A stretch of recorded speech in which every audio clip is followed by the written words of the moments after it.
नमस्कार, हार्ट भारत देख रहे हैं आप। मैं हूं दिवाकर विक्रम सिंह। प्रधानमंत्री नरेंद्र मोदी ने लाल किले की प्राचीर से 79वें साल का संकल्प लिया स्वतंत्रता दिवस के मौके पर। और इस संकल्प में देश को आर्थिक, राजनीतिक, सामाजिक दृष्टिकोण से इतना महत्वपूर्ण और इतना सुरक्षित बना देना है कि पूरी दुनिया हमारी सानी माने, हमारा नजीर पेश करे, हमारे संकल्पों की और हमारे सिद्धांतों की।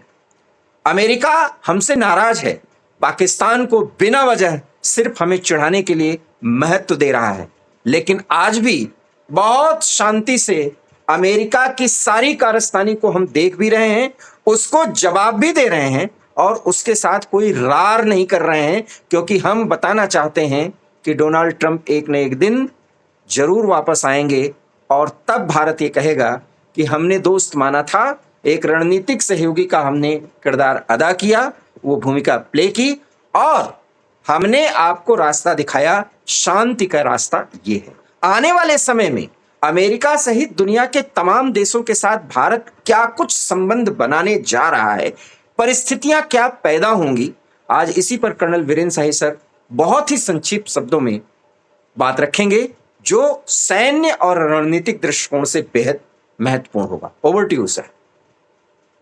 धन्यवाद दिवाकर जी। बड़ा आवश्यक विषय है और यहाँ मैं ये साफ करना चाहता हूँ कि डोनाल्ड ट्रंप को देखकर कई तरह के कटाक्ष किए जा रहे, कई तरह की बातें की जा रही। मैं समझता हूँ जो डोनाल्ड ट्रंप का उनके पहले टेन्योर में हमने रूप देखा था, कितने विरोध में थे वो आतंकवाद के, और आज उन्हीं आतंकवादियों के साथ खड़े हैं। इसका कारण और भारत से इतना माइडी मोदी एंड ऑल दैट से लेकर और आज जिस तरह से विरोध चल रहा है, इतने पलट फेर का कारण भारत से शत्रुता नहीं है। मैं ये भी समझता हूँ कि भारत का और अमेरिका का कोई सैनिक गतिरोध भी बिल्कुल नहीं है। बिल्कुल। उनको परेशानी हो रही है दो चीजों की।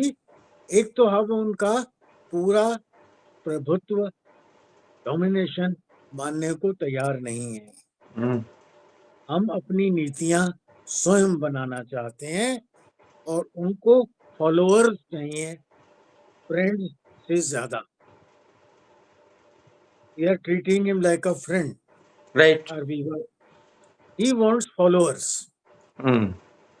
जो कदमों में आकर बैठे। उसके अलावा जो दूसरा बड़ा कारण है कि उनके बहुत करीब एक दूसरी अर्थव्यवस्था चाइना की पीठ पर कभी भी चढ़ने को तैयार है।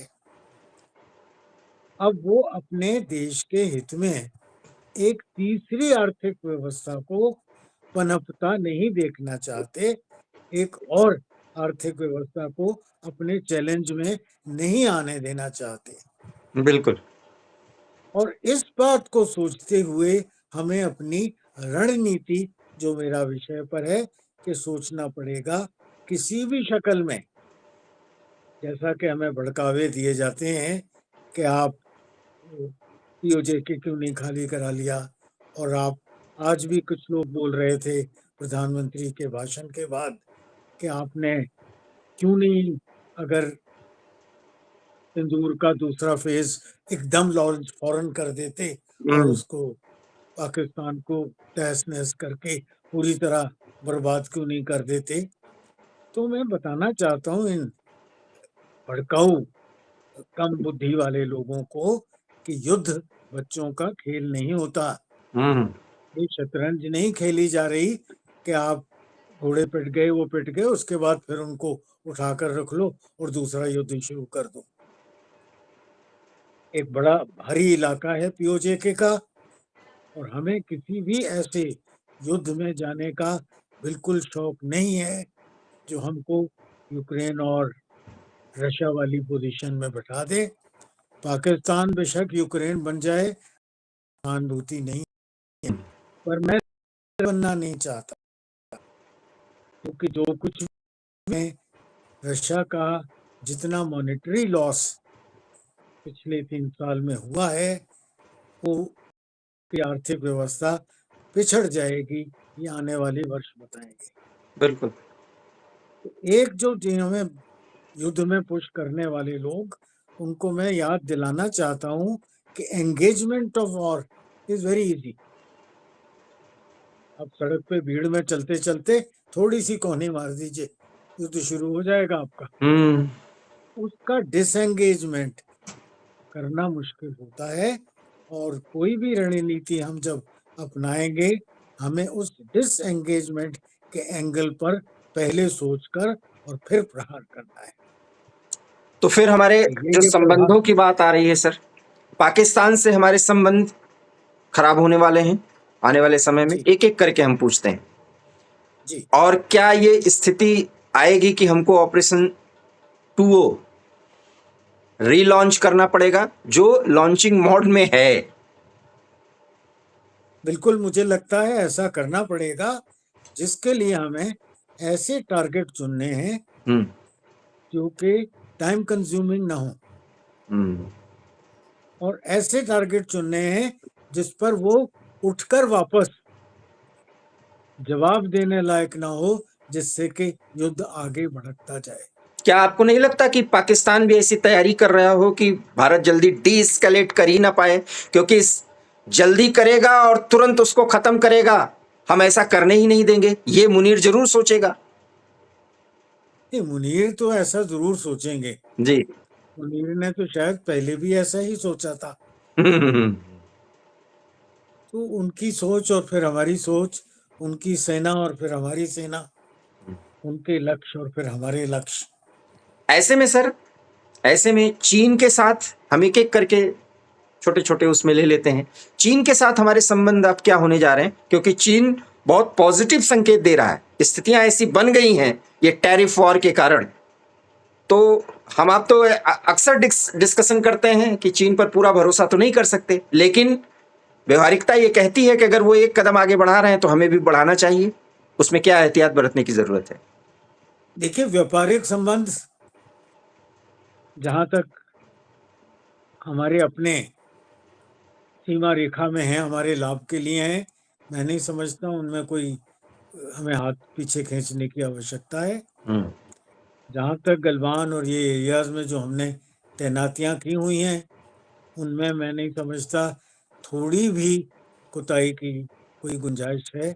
उनको उसी तरह दृढ़ रूप में वहीं रहना चाहिए, और थोड़ा थोड़ा और सुदृढ़ होना चाहिए, मोर्चेबंदी और ज़्यादा मजबूत होनी चाहिए, कुछ वेपन सिस्टम्स और ज़्यादा वहाँ लगाए जाने चाहिए, और साइलेंट रहें, बिल्कुल। युद्ध नहीं करना है। ऐसे में सर जो चीन और हमारे साथ कर रहा है, चीन हमारे जी साथ जो करता है कि उसने बांग्लादेश को भी थोड़ा सा बूस्ट किया, पाकिस्तान को किया, तो खैर वो पछता रहा है क्योंकि पाकिस्तान किया तो सब कुछ चीन ने, अब उसका मजा अमेरिका लूटेगा। तो बांग्लादेश हुआ, पाकिस्तान हुआ, नेपाल हुआ, इवन की भूटान जिसकी सुरक्षा की जिम्मेदारी हमारी है, इन देशों के प्रति भारत का नजरिया क्या होना चाहिए?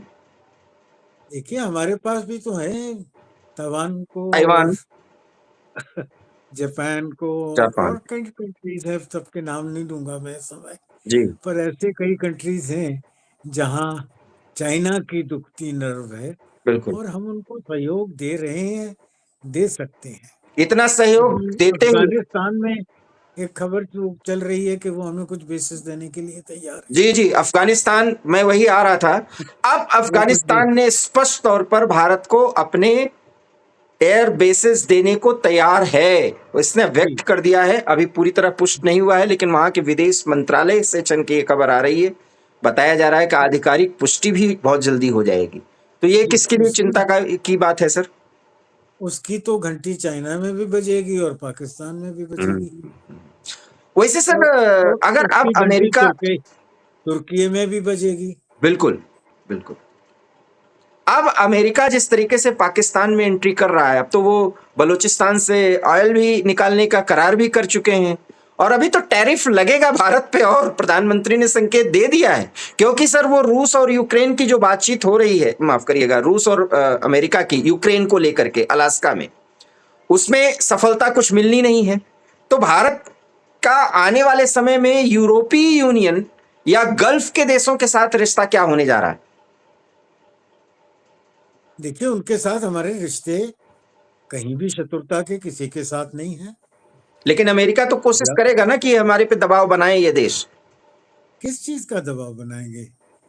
ये जो टैरिफ बढ़ रहा है, ये दवाइयां तो अमेरिकन महंगी खरीदेंगे, यूरोप में महंगी जाएंगी। और अगर ऐसा है तो वो अमेरिकन गवर्नमेंट को, अमेरिकन जनता का विद्रोह शुरू हो गया है, हम्म। ऐसे समाचार हैं। बिल्कुल, वाशिंगटन नहीं सेफ है सर, न्यूयॉर्क नहीं सेफ है, वहां पर इनको सुरक्षा गार्ड उतारने पड़ते हैं, नेशनल गार्ड्स उतारने पड़ते हैं, तो है ही। यानी पिछले 3 दिन में जी जी जी। वहां इस तरह के आवाज उठने लगी है कि दवाइयां तो महंगी हम खरीदेंगे। हम्म। एक प्रश्न ये भी उठाया गया कि ये जो टैरिफ आप बढ़ा रहे हैं, हम्म। ये हु इज गोइंग टू पे दिस? सर फ्रेम में रहे सर, फ्रेम में, हाँ जी। ये परसों चर्चा हुआ जी जी जी जी। कि ये जो आप टैरिफ बढ़ा रहे हैं, ये किसने पे करना है? हम्म। और अमेरिकन जनता का ऐसा विचार है कि अल्टीमेटली तो हम पे करेंगे। मेरा लास्ट सवाल ये होगा सर कि अमेरिका सुधरेगा, लेकिन अब ब्रिक्स देशों के साथ, मतलब ब्राजील, चाइना, इंडिया, रूस, साउथ अफ्रीका और 7 देश और जो अब ब्रिक्स से जुड़ गए हैं, ब्रिक्स इतना बड़ा मंच होने जा रहा है कि अपनी करेंसी भी लॉन्च करने के बारे में सोच रहे हैं, और सोच क्या है, ये प्रोसीड भी कर रहे हैं, क्योंकि ब्राजील के राष्ट्रपति लूला ने कह दिया है। अमेरिका फिर नाराजगी रूस के बाद भारत पे ही ज्यादा व्यक्त करेगा सर? देखिए, मैंने एक बार शायद जिक्र किया था, आपको याद होगा, कि अगर ट्रंप अब सुधर भी जाते हैं जी। तो ये सारे देश अपने जो आपस में इनके फैसले किए हैं उनसे विड्रॉ नहीं करेंगे। तो ये एक बड़ा लास्टिंग डैमेज हो जाएगा अमेरिका की विदेश नीति पर, और उसकी जागृति मैं समझता हूँ वहाँ के पार्लियामेंटेरियंस में आनी शुरू हो गई है। बहुत बहुत धन्यवाद सर, चूंकि ये वैश्विक राजनीति का तकाजा है, इस पे हम और कर्नल सर कम से कम 2-4 घंटे तो लगातार बात कर ही सकते हैं बिना ब्रेक लिए हुए, लेकिन समय की सीमा होती है, 12-14 मिनट में हमें सारी बातें बतानी होती हैं। अगले कुछ अन्य वीडियोस में हम इन रणनीतिक और वैश्विक मामलों पर सर के साथ चर्चा करेंगे, लेकिन ये वीडियो आपको अच्छा लगा हो तो प्लीज़ इसे लाइक कीजिए, शेयर कीजिए, हमारे चैनल हार्ट टॉक भारत को सब्सक्राइब कीजिए। बहुत बहुत धन्यवाद, नमस्कार। धन्यवाद।